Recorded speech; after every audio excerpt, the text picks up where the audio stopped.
Hey, Hey, Gordon, how are you, man? I'm great. How are you? I'm doing great. I love the hat. Thank you. Yes, sir. Yes, sir. So, welcome to Five Songs That Changed My Life. Thank you so much for being my special guest this evening. Thank you.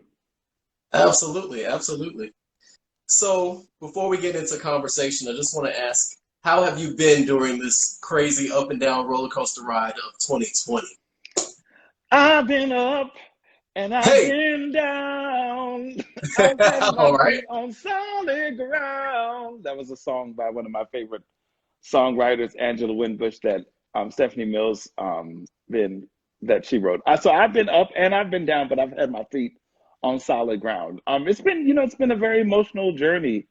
Mm, But I live in a great neighborhood. I see Fort Greene is in the house. Hey, Suzanne. I live in a really great neighborhood. It's really a community, and mm, my family doesn't live that far away, so I've been able to drive over and see my parents and my aunts and some cousins that live like a 30-minute drive away, and mm. then just hanging out in the neighborhood at the eateries, at the cafes, going on walks, exercises. Everything really in a very small almost 4 or 5 block radius. But I've found that I have everything I need. Yeah. That's amazing. That's amazing. Yep. Creatively, how has it been for you as an artist? As an artist, it's been a time of very deep feeling. Like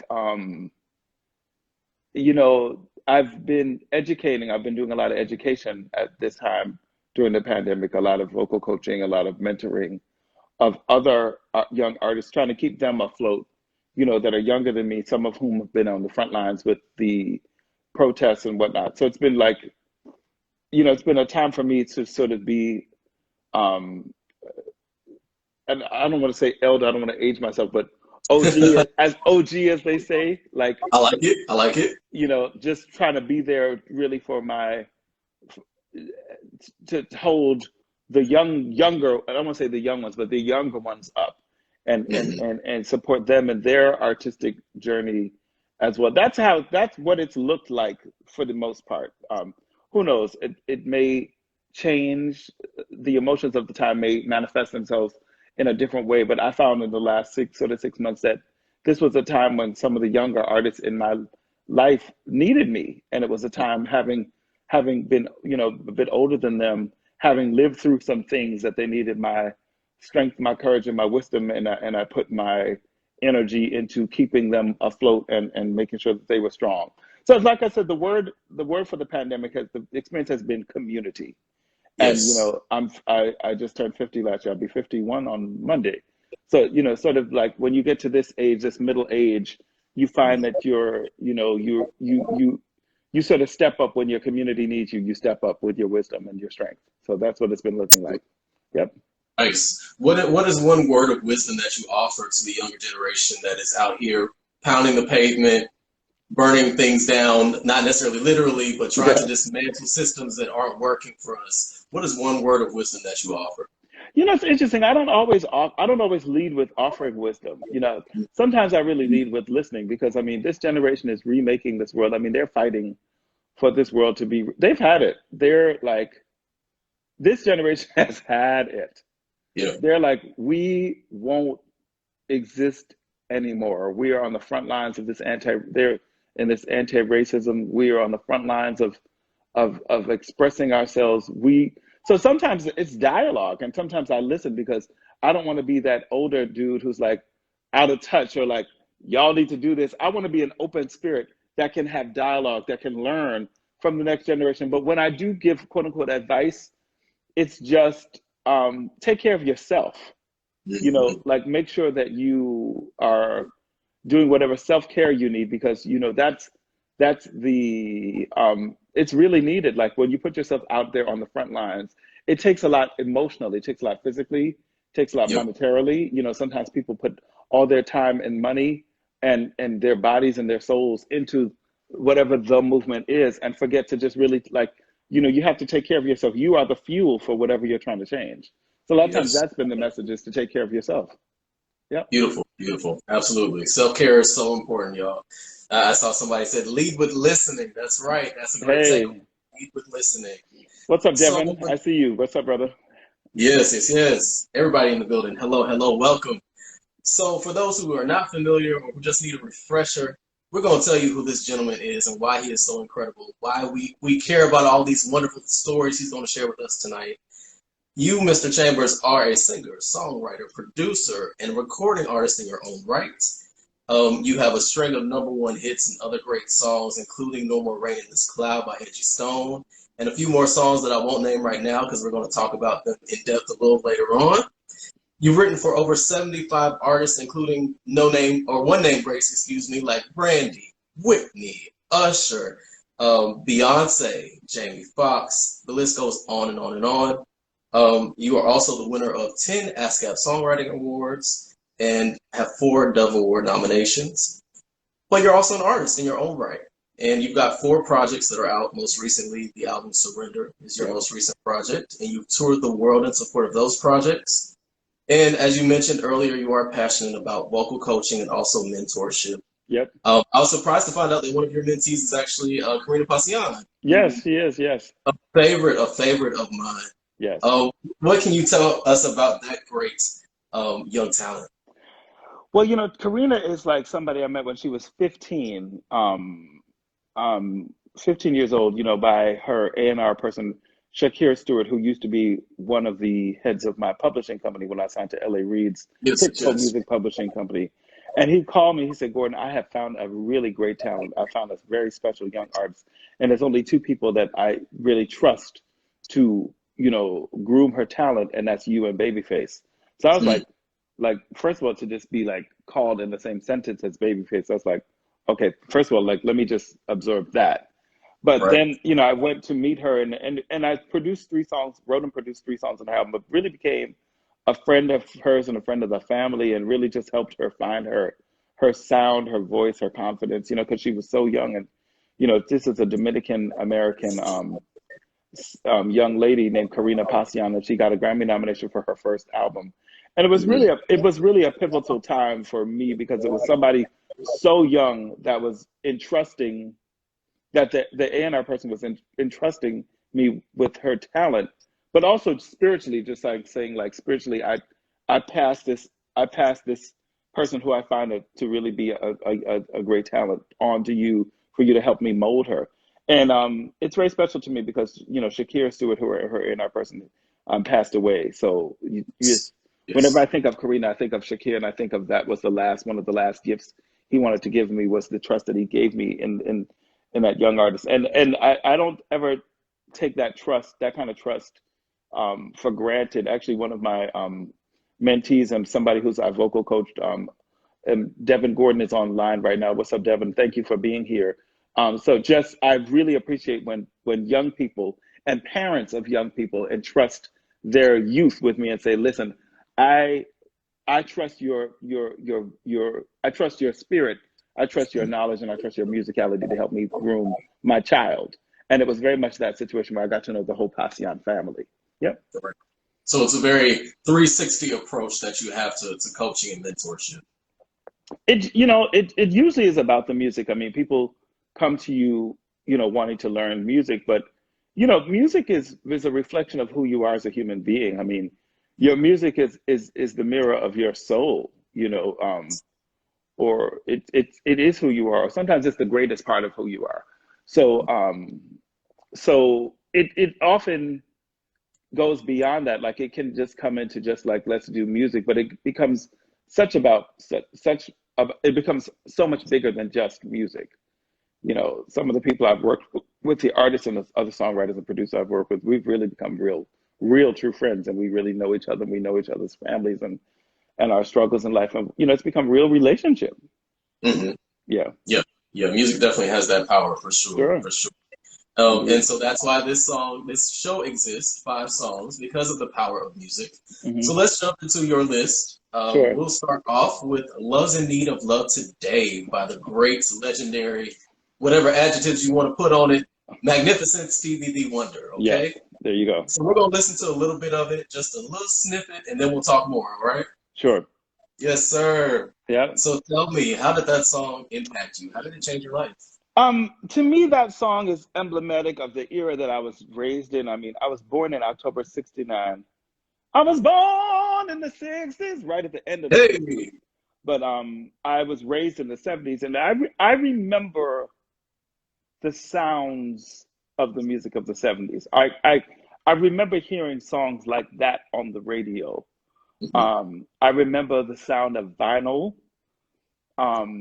I remember not just the sound, but the feeling, the sensation of what that rich acoustic instrumentation and the rich tapestry of not just the profundity of the lyrics, but the warmth of the organic instruments, even the way it was things were recorded when they were recorded, maybe perhaps analog. Mhm. I remember what that sounded like coming through, transistor radios or 8-track radios when my family and I would be going on drives or when my mother might be ironing the clothes. I can remember that. Um, and Stevie Wonder's music is what made me want to write. It made me want to be a musician. I remember just being mesmerized by what I heard. And, I started taking classical piano lessons when I was 7, and I was a very frustrating student to my teacher because I would, instead of just like showing her how I mastered the Chopin etude of the week, I would be like, but look, I taught myself how to play overjoyed. Aren't you proud of that? Ah, And so Stevie was somebody that I emulated and taught myself, how to play his songs by ear. And I learned composition through him. But that particular song changed my life because that's my favorite song I feel my favorite album of all time. mm, Of all mm. time, Love's in Need of Love Today. I mean, that particular song, I love it, especially for now because we're living in an era of hate. We are seeing hate going around and breaking many hearts, Many hearts, yes. many, many, many hearts. So that lyric alone, I mean, Stevie called a spade a spade. He Hmm. called it out, and that song is a call to action. So I started singing that song in my live concerts, after the former president, I'm gonna say it, after the former president was elected, I found myself wanting to sing that song in concert because I just saw that under this administration, such an emboldening of hate, Yeah. and I just love Stevie for just calling it out, calling us to action, and Stevie Wonder is my greatest inspiration, just not just as a singer, as a songwriter, as a producer, as an arranger. I mean, in his music you hear jazz, you hear gospel, you hear every genre within his music, and what a humanitarian. I mean, this is somebody who really has turned Martin Luther King's um, birthday into a holiday, who's been involved, through his lyrics on the front line of real social change, you know, truly a humanitarian. And so that song, I would think, changed my life because Stevie, I wouldn't be who I am or who I'm trying still to be without Stevie Wonder.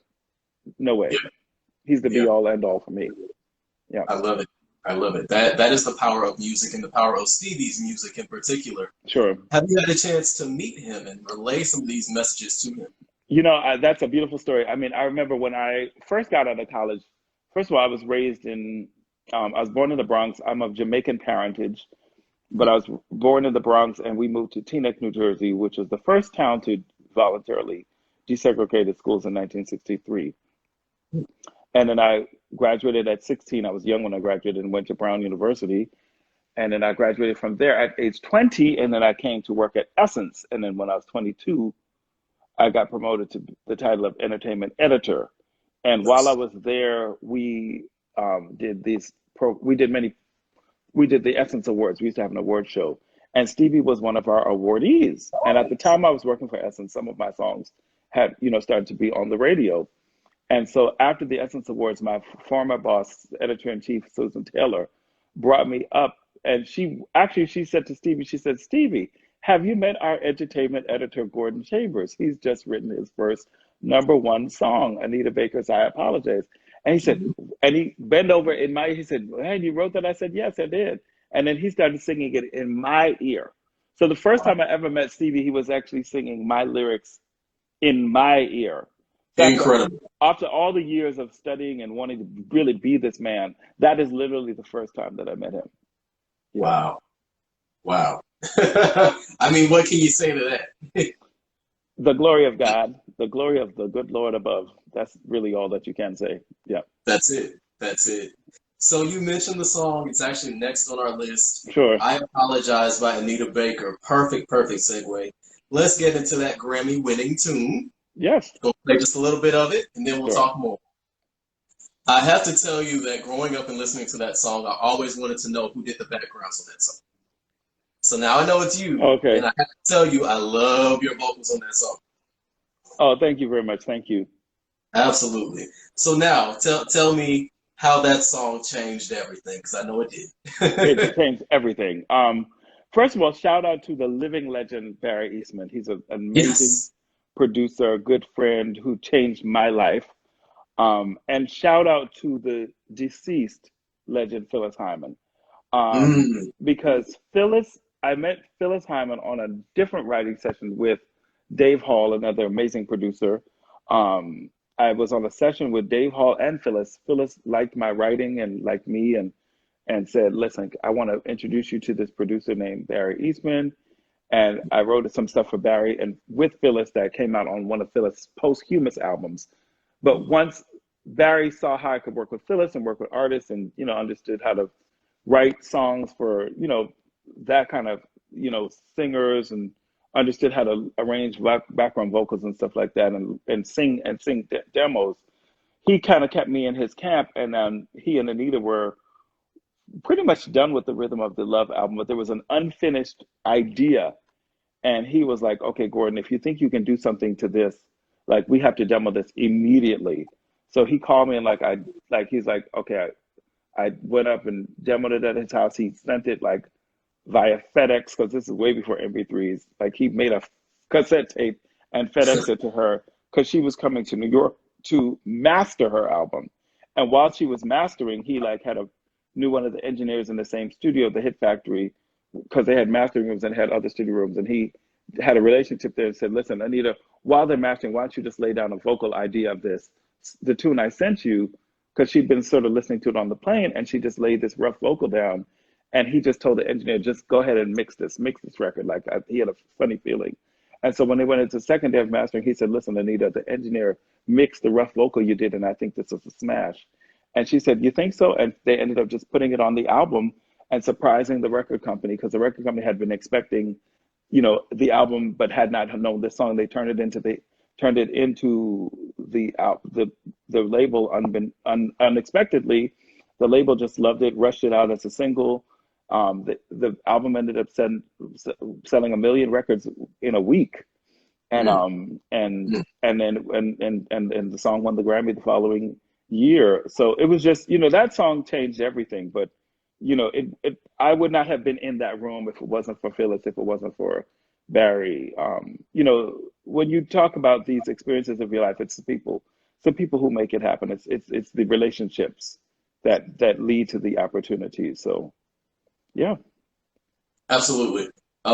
Phyllis Hyman is one of my all-time favorites. Yeah. I hate to use the word unsung, but I definitely don't think she got enough flowers while she was here with us. Give us a good Phyllis story. Tell us perhaps how you met or what it was like working with her.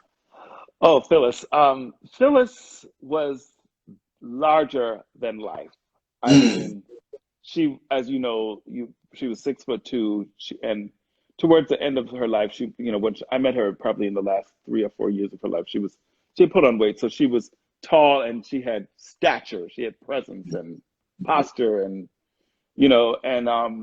but big-hearted, full of love, somebody who really believed in me. When I was put on in this writing room to write with this legendary producer Dave Hall, who wrote some of Mariah's and Mary J. Blige's biggest hits. And that was just exciting to be in a room with him, because I met somebody who worked in his production company's office. But they said, "Oh, we're going to put you with Dave Hall." So I was just eked about that. And he said, we had one meeting. He said, "Okay, I'm going to have an artist here tomorrow," and the artist was Phyllis Hyman. So Phyllis was like, "Oh." She recognized my face because one of her background singers used to sneak me into her shows. So when she saw that I was on the writing session, she called her manager, Glenda Gracia. She's like, Listen, Glenda, guess who's here? You know that kid who's always sneaking into the shows for free? He's here to write songs for me. And I was an unknown songwriter, but I kind of just like absorbed her personality and her divaness and her telling me offness into Uh-huh. the lyric, and just Dave was like, "Yo, she wildin'. You hear anything for this track?" And kind of put the whole mood of what was going on into the track of the song, and she was impressed that I could do that very quickly. And she started, just introducing me to other producers, and we collaborated on several songs that came out after on the album after she passed. But Phyllis became a personal friend and really like an auntie, like an industry auntie. She used to talk to me about many, many, many things, many life lessons that I used much later on in life. I had no idea she was so depressed. When she committed suicide, I felt very guilty. And, I just felt like I, wished I had spent more time with her personally. I had no idea she was in such, deep pain. But, to this day, I'm really ever grateful for the time she spent with me, for having confidence in me, believing in me. I used to go to her shows. I used to spend time with her studio. I mean, she was very transparent with me. She really let me really into her world. I used to go to her apartment. I remember one time I had a really bad car accident, and she called my mother, and she was like, "Your son is working too hard. We have to take better care of him. Like, why is he, we like," she really was very personal. She had asked my mother to cook some oxtails for her, and mommy had, at the time she passed, mommy had the oxtails in the freezer, and we never got a chance. She wanted to come to my mother's house for dinner. She just took a great interest in me. And the greatest legacy that she's put, passed on to me, I would say, is when I meet young people, talented people who are passionate and creative and driven, I make room for them in my life. I make room for them. They're welcome to come to my home. I make space for them and I take interest in trying to cultivate them. And I do it as very much as in honor of what and how she did for me. Wow. Yeah. That's beautiful. That's beautiful. Thank you. Absolutely. Jocelyn Cooper, you're So, in the house. Hey, hey, shout out, shout out. So the shout out. next song on your list is Redemption Song by Bob Marley. Yes, A Lord. nice vibe for us, an important message for us now in this time. Absolutely. So we'll listen to a little bit of that and then we'll talk more, okay? Sure. Okay. Yes, yes. Yes, So yes. tell me, how did that change your life? Well, you know, I had to pick something from Bob Marley because, first of all, I know all of Bob's music. So much trouble in the world.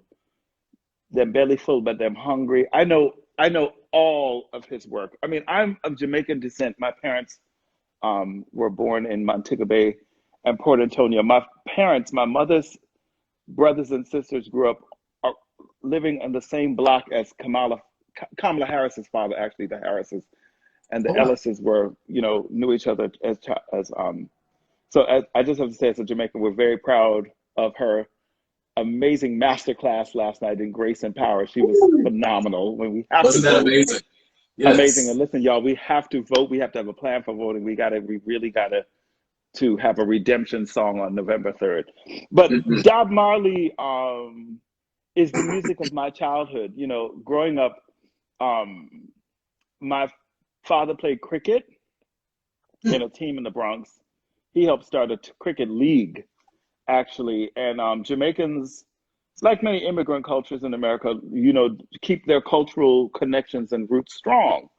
And so in the 70s, I remember my father, I remember there were the white uniforms, the all white uniforms and the heavy sweaters in the hot sun and corned beef sandwiches, and they called them bully beef sandwiches, and meat patties. These were like the snacks of the day. And my mother would cook curry goat dinners on Friday nights for so before the team would play on Saturdays and Sundays. That was my childhood, my whole childhood. I'm just like Kamala talks about an immigrant childhood. You hear when she talks about her Indian mother and the cultural roots, living the American dream, but strongly, my culture is completely Jamaican. And Bob Marley in the 70s, he passed away, I think, in 1980, was God. I mean, his rise to fame and and the worldwide platform that his music, it was so, it was such a thing for Jamaicans. I mean, it was like,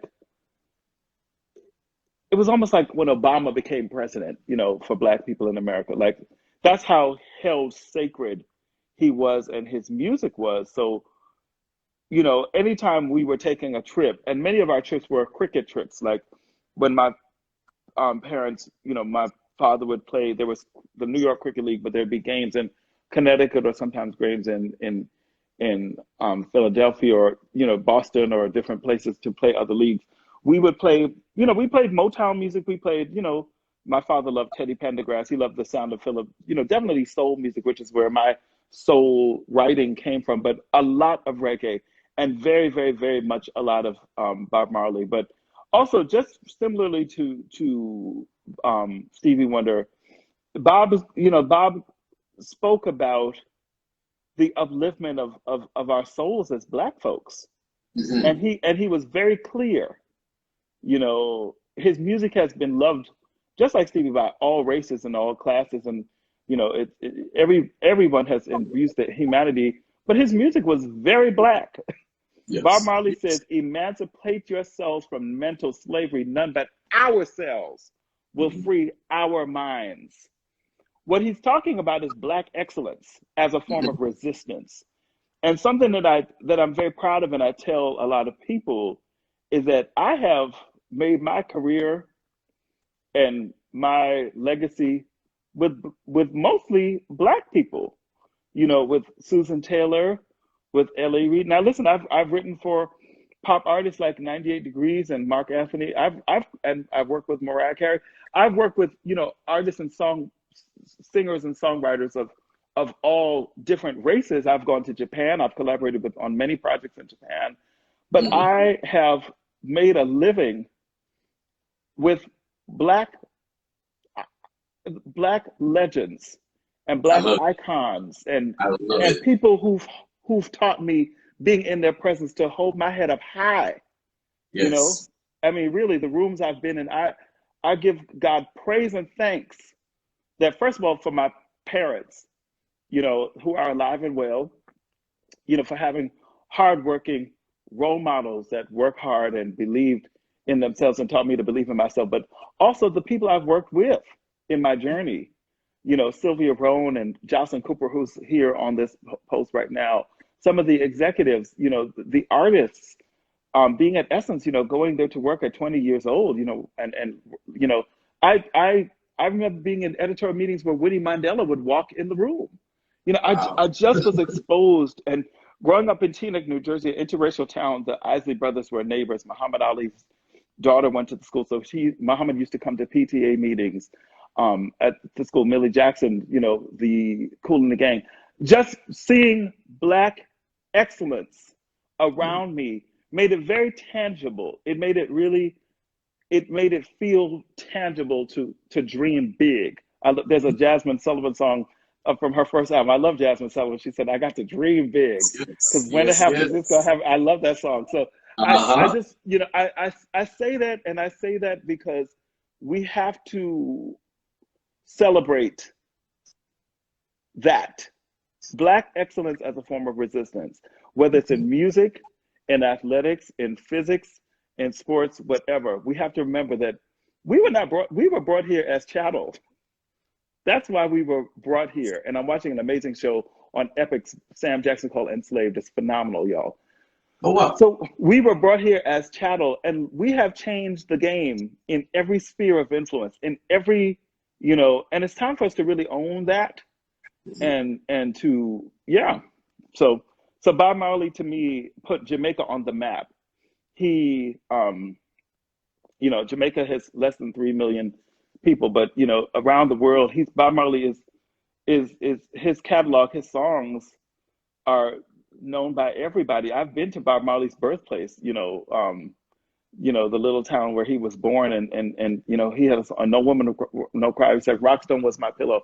I actually laid on that pillow, you know, where his house is a museum. I've been to, you know, to his two homes that are museums. I remember meeting Rita Marley at the Grammys. Actually, I apologize, was just recorded over this week.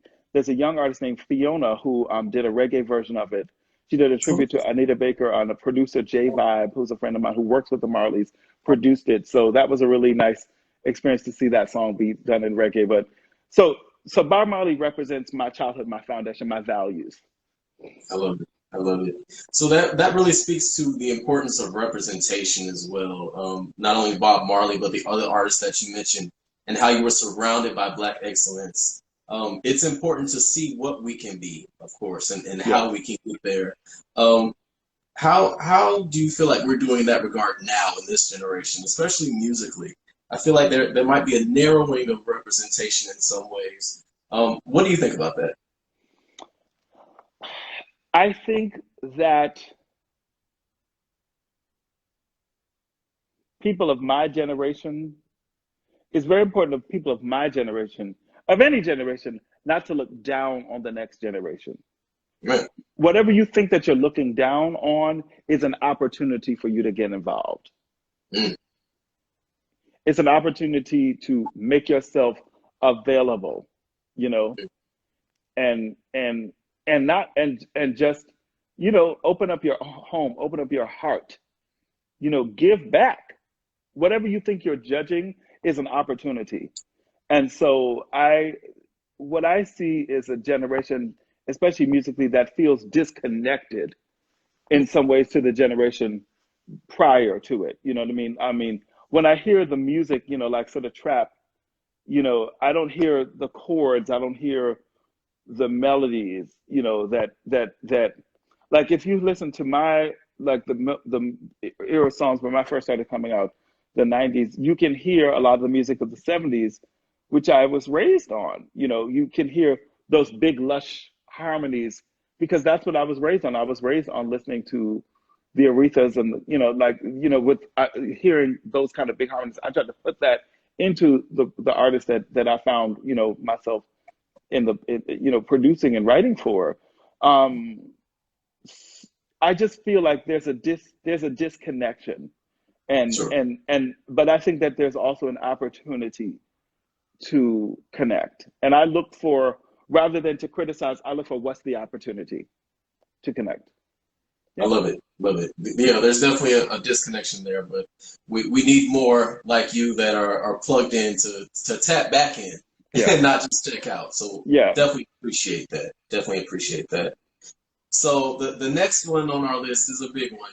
It's If You Okay. Love Me by Brownstone. Ooh, I know y'all was waiting on this one. Let's get So we're into gonna it. listen to a little bit of that because of course we all know it. And then we're gonna talk more, right? Oh, yeah. Oh my goodness. So tell me, how did that incredible song change your life? Whew. Um, wow. You know, that's the first song that I heard that I that I wrote that I ever heard on the radio. Oh man. And hmm, Wow. I'm just so incredibly humbled that it's stood the test of time as it has. Once again, shout out to Dave Hall, who took a chance on an unknown songwriter at the time, and took me into his camp, and it was one of those things. Like, we wrote that song and we were trying to. He was pitching songs to Jade. We sent it to them. They didn't take it. We wrote another song for them called "If the Mood Is Right," and he pitched it to different songs. And I remember just loving that song, like just thinking like, this is a really good song. And I was really disappointed when Jay didn't take it. And he's like, "Well, I'm gonna do something with this. I'm gonna do something with this." That's what he kept on saying. And I remember he finally said, Michael Jackson's has a label and has a group and they want the song. And I remember Michael Jackson was like about to go into trial for something.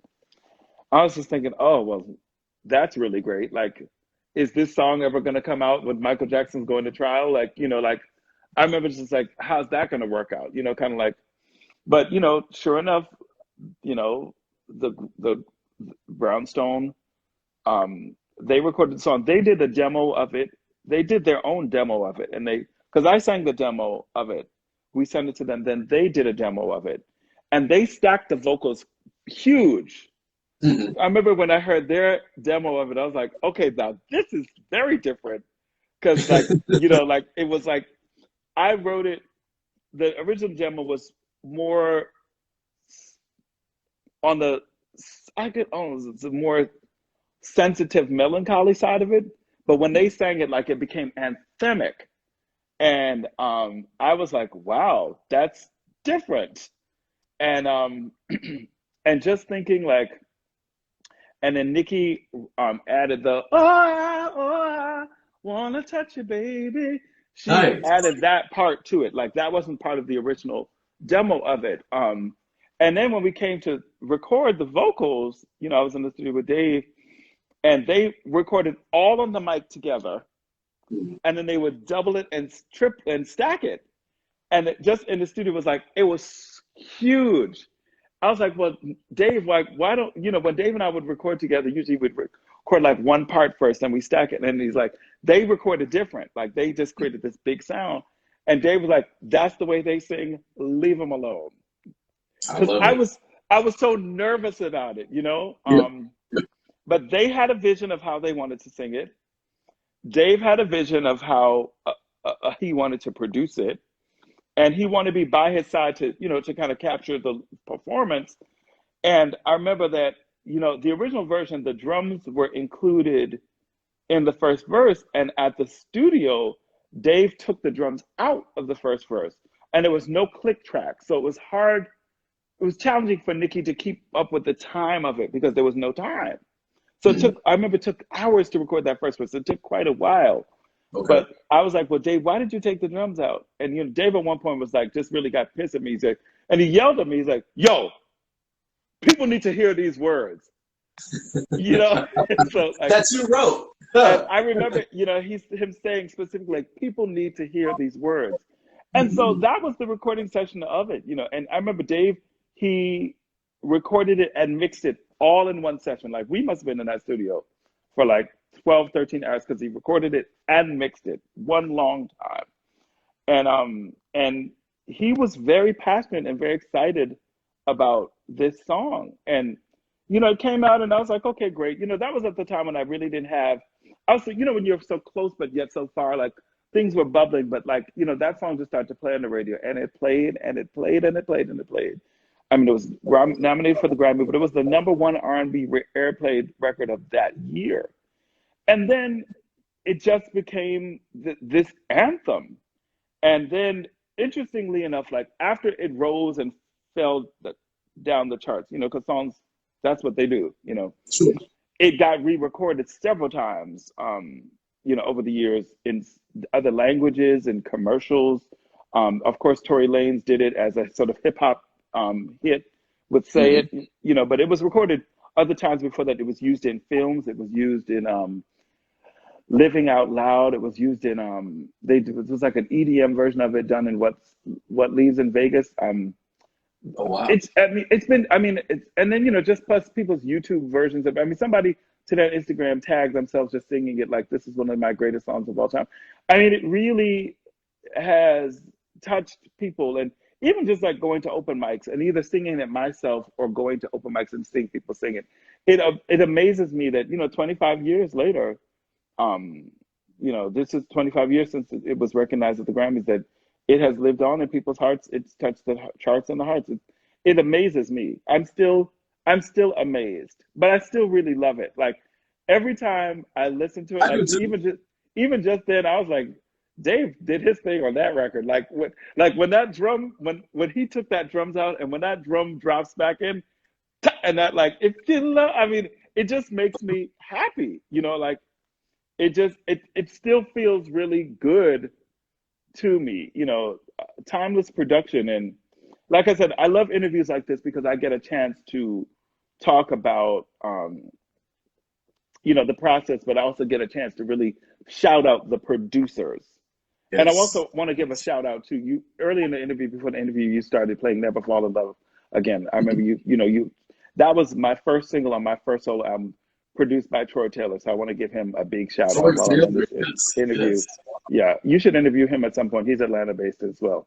So, Absolutely, absolutely. Very familiar with him. He's one of the goats as well. yes. Absolutely. So a little bit digging into the songwriting there. Where does a song like that come from? Like when you sit down and Dave is playing or whatever, how do you create such a timeless melody in those lyrics? Where did that come from? Um, I think it came, or songs like that come from living, Hmm. just living your life, trying to understand what you're feeling, and put it into, it's like songwriting is like, it's a diary. It's a form of diary. It's a form of therapy. It's a form of trying to understand, experiences and trying to understand why love is so complicated. You know Hmm. what I mean? Why, people can have great feeling for each other, but the communication just can either work with or against the emotions that are there. And I just, I think that as a songwriter, my songs reflect my life, things I have felt or things that I've observed. And sometimes if you put a melody to it, people hear you louder and clearer. Yeah. Very true. Yeah, I think that's why that song still resonates, besides the fact that they sang the hell out of it. They did. It's to a universal truth that you just mentioned, It the is. miscommunications and entanglements of love, if you will. Yes. And we're in a time, like really like, 2020, if we haven't learned anything from 2020, I pray that we've learned that if you love somebody, say it. Yes. Do it, show it, and prove it. Hmm. Actions speak louder than words. Yesterday was one of my aunt's birthday, and we, as an extended family, we've been in quarantine. But my mother said, "Gordon, get a cheesecake, and we're gonna just bring a candle over to my aunt's house."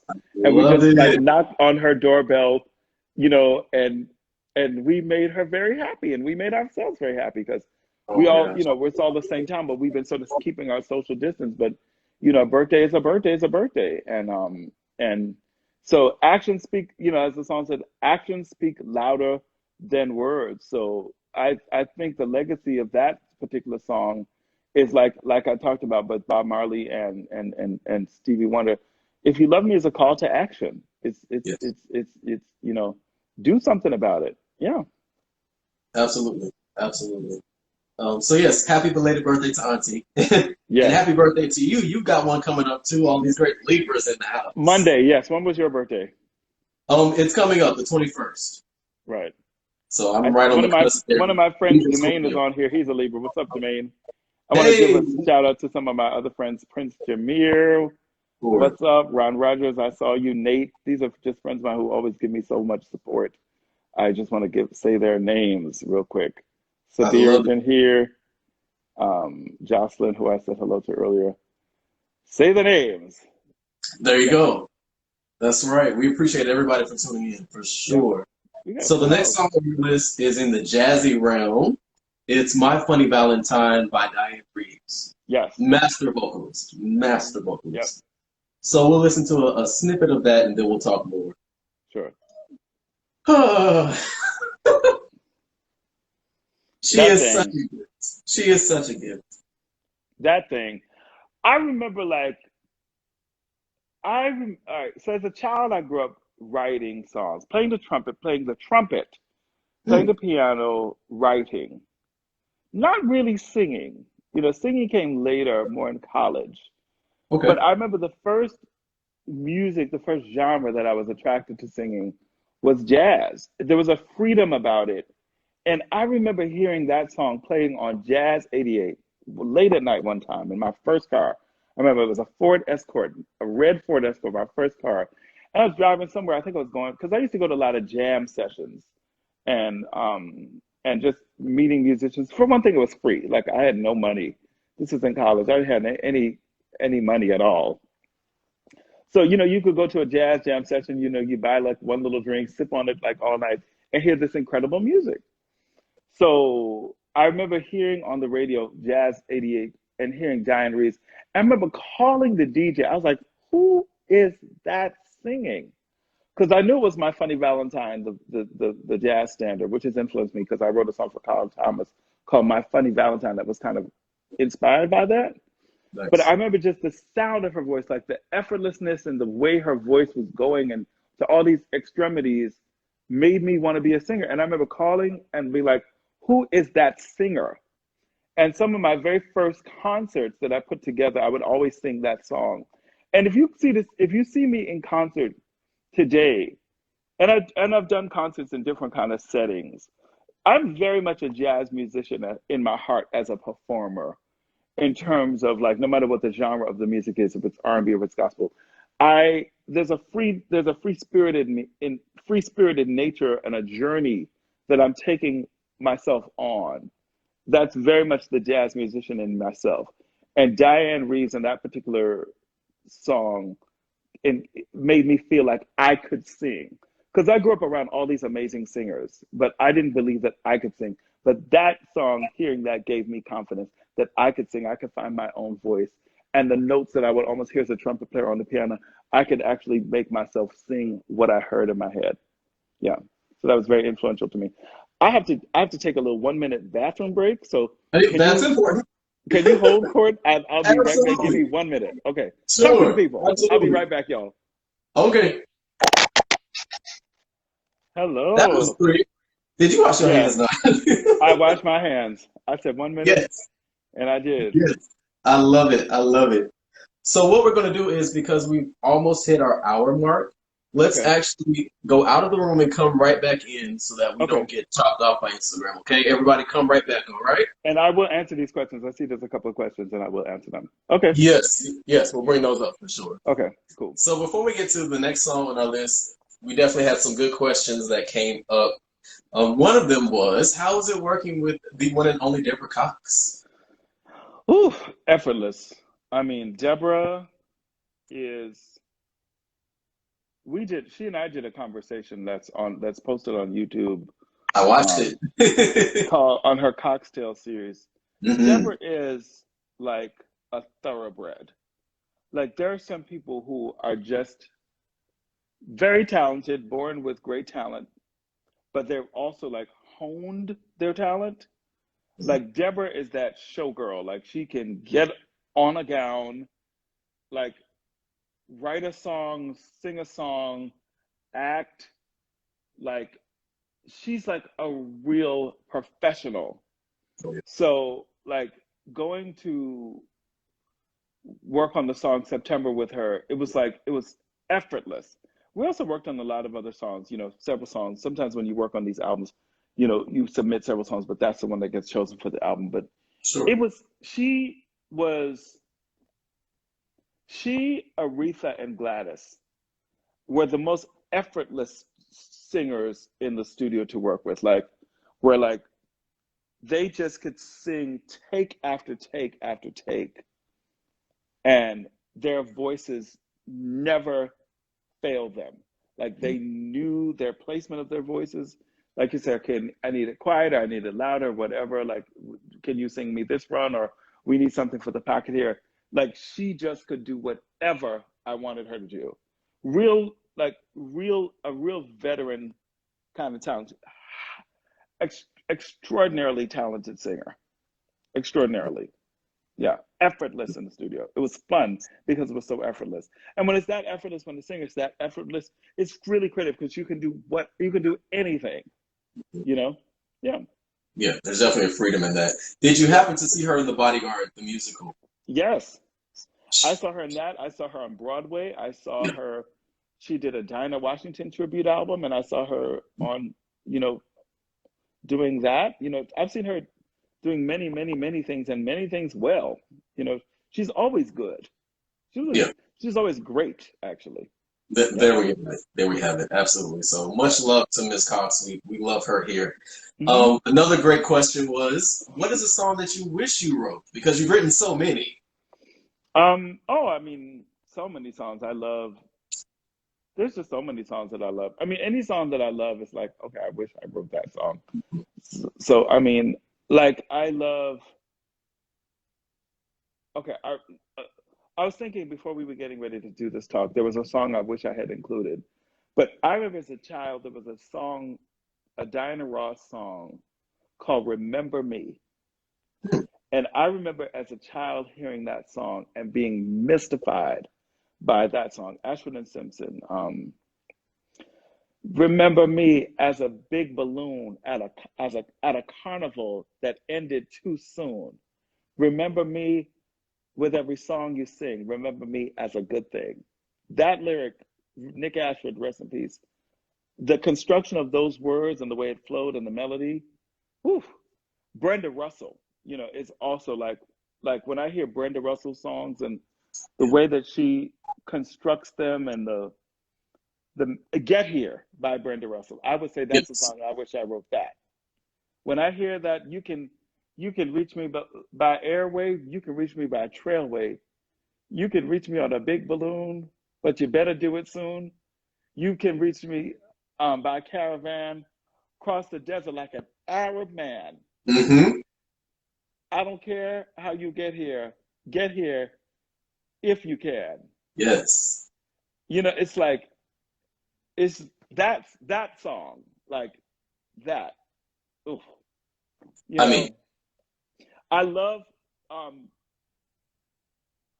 Patti LaBelle's song written by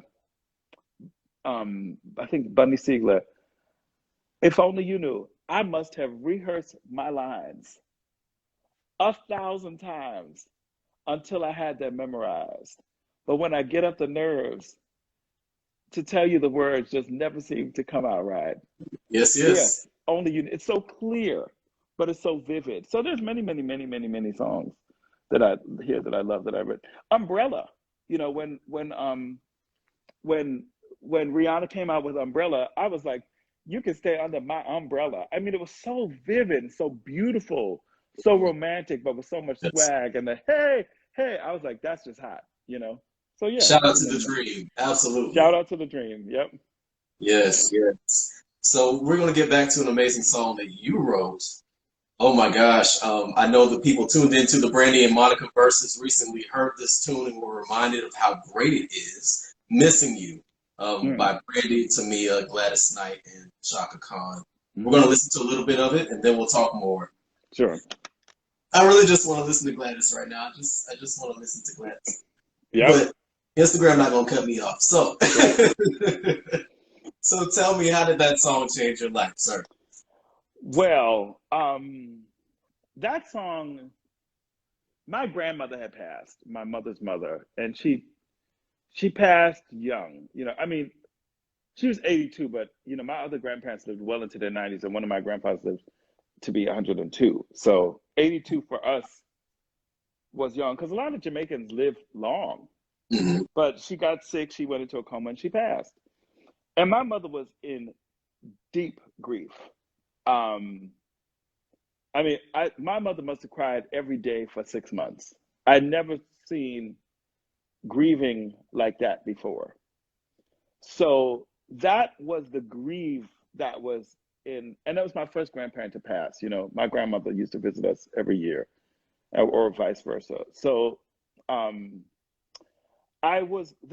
grandma had just passed, and that was what was in my heart. But I had also had young friends pass. In high school, three of my high school friends, um, Tobias Gardner, Danielle Morton, and Danny Marty had passed. And they were murdered. Danielle was murdered. Um, so it was very shocking and hurtful and very painful.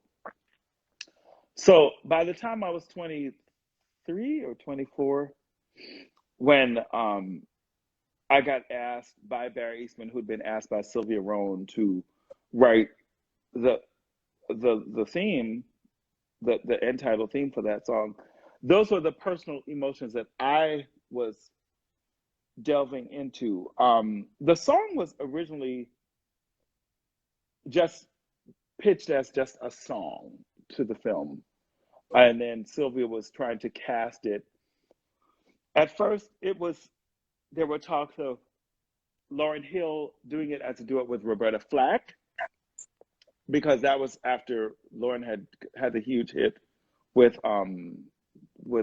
strumming my pain with his fingers, and Killing Me Softly. Yes. that didn't work out. We weren't privy to all the what happened with the politics of it. I remember Mary J. Blige had recorded "Missing You" at one point, because then it decided to make it into a quartet to sort of represent the four characters. Brandy was put on the record last, because Mary J. actually recorded the first verse first. And Mary had new management, and she pulled her vocals off. I don't know, but the story we heard was that she was overexposed. She was on a number of different projects at the same time. And she, for whatever reason, wanted to pull out of this one. So Sylvia Rhone called Brandy and had Brandy put on her vocals last. I was there for the vocal recordings I wasn't there for the Brandy session, but I was there for Tamia's and Gladys's. I remember Dionne Warwick came to the studio that day just to hang out with Gladys, and Chaka Khan's. I was there for those three vocals. I wasn't there for the Brandy session, because that one was done like really at the last minute. And Barry Eastman, the producer, just did that vocal just by himself. But I flew to LA to be on the Tamia and Gladys sessions. I mean, growing up, Gladys Knight was one of our favorite artists. Growing up, like my mother says that she knew that I was going to be a musician because I used to like go to the vinyl and pull out the Gladys Knight records and try to play them at like the vinyl and would scratch the records. Like I didn't like toys, I liked Gladys Knight records. So being in the studio with Tamia, who was just amazing and young and just knocked her vocals like out like water. She's also just like Deborah Cox. Some about the Canadians, they just can sing. Yeah, but then being in the studio with Gladys, and like Gladys came to the studio early. Tamia and Gladys recorded the same day. Gladys was like 15 minutes early, and we gave her lyrics. She said, "Oh no, baby, I know the song by heart." She said, "I don't like to look at lyrics when I record. I need to know all the words. I need to know it by heart so I can really feel it." And Gladys just stayed and hung out and just had like chit chat with me and Tamia, and like she just talked to us like auntie, like just schooled us. And I told my mother, like I didn't tell my mother what I was doing. So I had Gladys call my mother at work and surprise her, and like my mother hung up the phone twice on Gladys because she thought it was a hoax, but it was really Gladys Knight. But I remember just being there, and like when Gladys sang the whole song from beginning to end. But like I remember by the time she gets to that, there was so many things. By the time she get back to that part, like I just was like, I never felt so much emotion from a human voice like coming at me in such an intimate space, like not in a concert hall, just like coming at me. And it was, it was my lyrics, and it was a song that was about my grandmother's passing. Like it was just a surreal experience. And I still get goosebumps. I still get chills every time I hear that record, just to hear Gladys's entrance. I mean, they all did their thing, but Gladys's entrance on that is like, whew, Yeah. she took the emo. I think Brandy brought the innocence, and the pop. She made it. I think Brandy made it like a hit record, just the pop. The time it came out, also just because Brandy was it was like the early part of her pop starness. Yeah. But she also brought this innocence and this name recognition to the song. But Gladys, the climax of Gladys's emotion, the entrance of it was just like, oh my God. Yeah. Yep. So that kind of speaks to my next question. When you have four distinct but equally amazing voices like you do on that song, how do you decide who goes where? We had them all sing the song from beginning to end. And then Barry and I sat and talked to it. He led the conversation, but he included me in the conversation. But it ended up just like, kind of like age, you know, it made sense for Brandy to start it, you know, and well, Gladys is older than Shaka, but for Gladys and Shaka, it made sense for Gladys to come in where she comes in and Shaka to come in higher after her, you know, like sonically, pitch wise. But we just wanted the record to grow from beginning to end, like to emotionally to come in and sort of come in very innocently and really build, you know, to be like a movie, you know, Yeah. to be like a 4-minute movie. Yeah. I love it. That's beautiful. But like, you know, I mean, just hearing that at the verses, I mean, like I was just listening to the verses. I was just chilling out, just listening at home, like just like everybody else in the pandemic, just listen to the damn verses. Like, yeah, ain't nothing to do, just listen to just watching no the verses. thing to go to. So you just home Right. listen to the verses. I was home chilling out, and you know, and then Brandy recited that poem, the beautiful poem, where she recited for Chadwick, who had just passed days before, and she talked about Whitney, and you know, she was just sort of just going down the list of some of the notables that had passed in the community. Kept Kobe Bryant, and it was just very emotional. I was like, "Where is she going with this?" And then she played "Missing You." I just cried and cried and cried. I Mm. just was, I was home by myself, and I just cried. I cried, and people in the chat room of the verses knew that I had written it, and many people started writing, you know, about it. And me even and at one point when "Missing You" was playing, like Michelle Obama even wrote in something. I was like, wow. Like to know that 1.2 million people were listening to my song at the same time, you know, and this was a song of healing at a time in the world where we all are healing and all grieving. It was the greatest honor. It was really, truly, that moment was one of the, even beyond awards that I've won for songs, I think that song being played in that setting at that moment in time with where we are as a people was the greatest honor. The greatest. Yep. Yeah, there was definitely a healing in that moment overall, but definitely when that song was played, I know I felt it. As the creator of the song, I know you felt it differently, but we all felt a healing from that record. So thank you, Thank you. thank you, absolutely. Thank you for doing this. Not just for doing it with me, but for doing it with all the artists. Thank you for caring. Thank you for giving us platform to have these conversations. You know, it's I just really appreciate being asked to do this, and I appreciate you for doing this. Well, thank you. Likewise, I appreciate you for saying yes. So if you were counting and keeping up, everybody, that was actually 6 songs. We got a little bonus in there. I Yes. love it. I love it. And we have another bonus coming up. Mr. Chambers is gonna give us a little singing tonight, y'all. So stay tuned, tell your friends. I'll let you take a moment to transition and do what you need to do, Gordon. Okay. And you stay tuned in for this performance that we've got coming up. Okay, so give me 60 more seconds, okay? Okay, 60 seconds. Cool. See me? Can you see me? Yes, I can see you. Okay, great. This is my piano, y'all. This is my house, by the way. It's called Love Song. And this is my piano. And for some people know that in 2016 I had a house fire here, and the house survived, and God is good, and I survived. And so I was in the process. Wait, can y'all see me? Kind of, sort of, like, not really, right? Yeah, right. Yeah, we see your head. There we go. Now we got That's you. better, right? You can see more of me. There we go. Okay, gotcha. Yeah, there we go.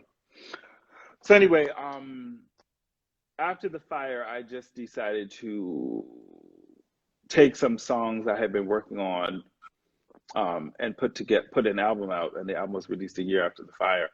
And this is the most recent album I've released, called Surrender. All the albums are on all the platforms, so please support. Yes, indeed. And on every album, I record a song that I've written for my interpretation of a song that I've written for another artist. So on this album, I decided to um, record this one.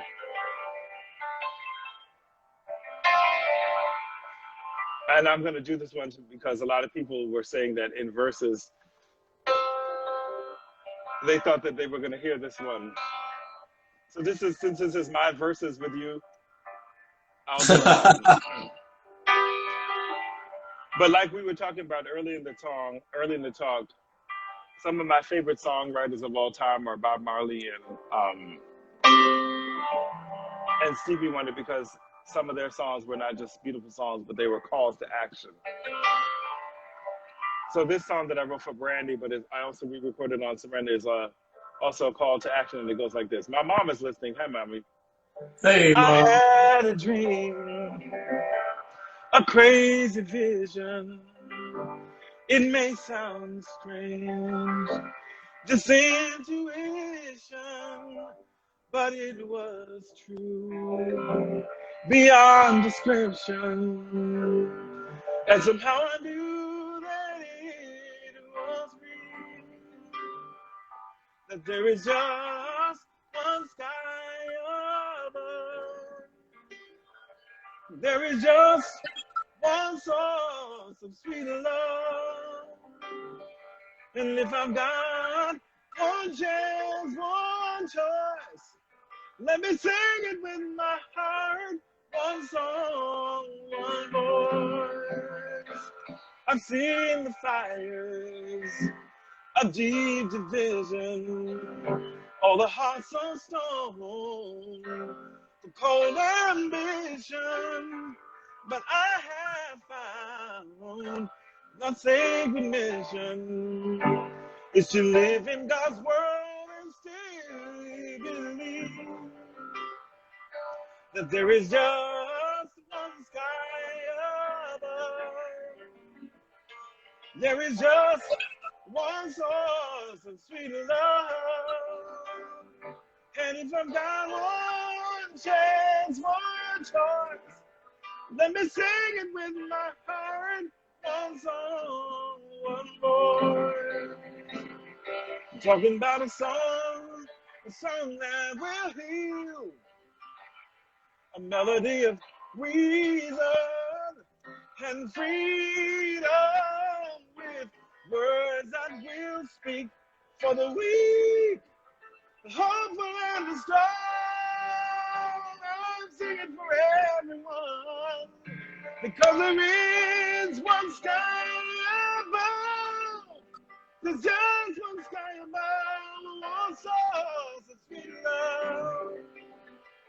And if I've got one chance, one choice, let me sing it with my heart. One song, one voice. One sky above. There's just one sky above. One source of sweet love. And if I've got one chance, one choice, let me sing it with my heart. One song, one voice. One voice.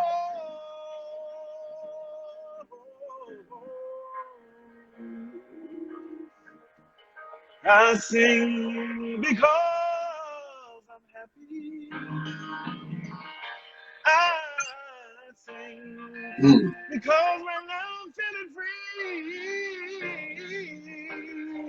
Zion's on the sparrow.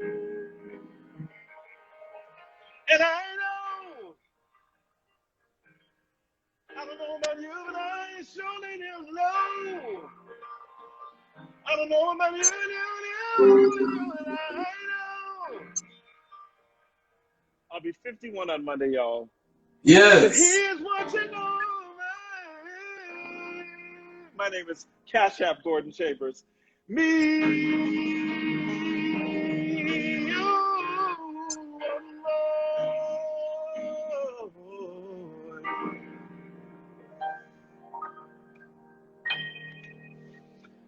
Oh my Woo! gosh. Thank you. Incredible. Thank you.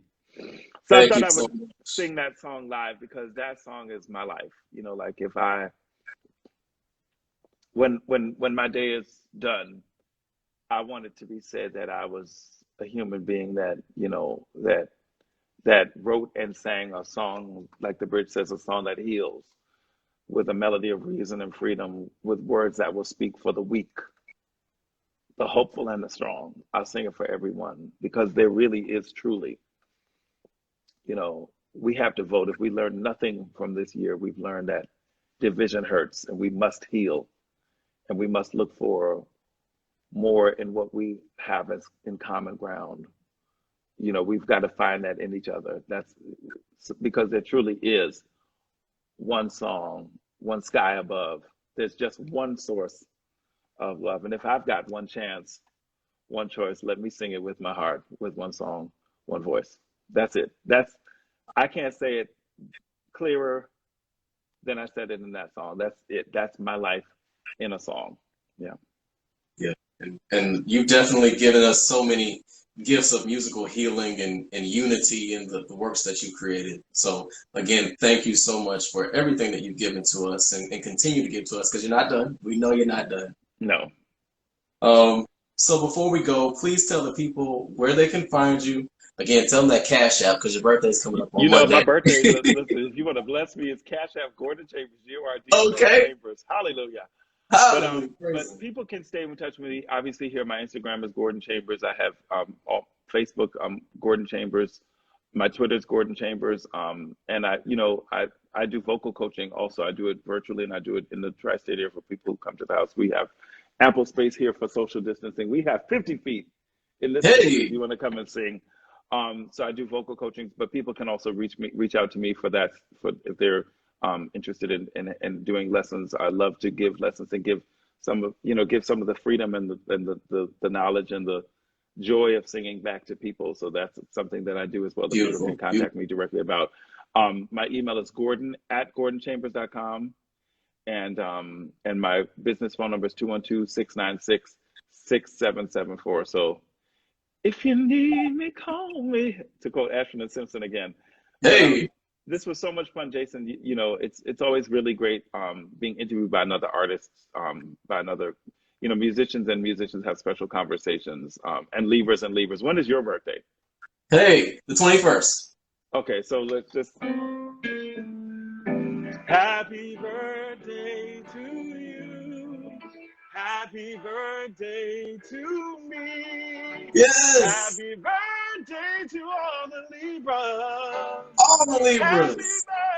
birthday to we. Libras bring the balance, we bring the love, we bring the harmony. Yes. Amen. Amen. Yes. Thank you. Thank you. Thanks for having me. Oh, and before we go, what's coming up next for you? What can we look forward to from Gordon Chambers in I the near am future? I am going to be recording again very, very soon. It's going to be a very special project. It's going to be a very, it'll touch on all of the issues that we have discussed in this conversation.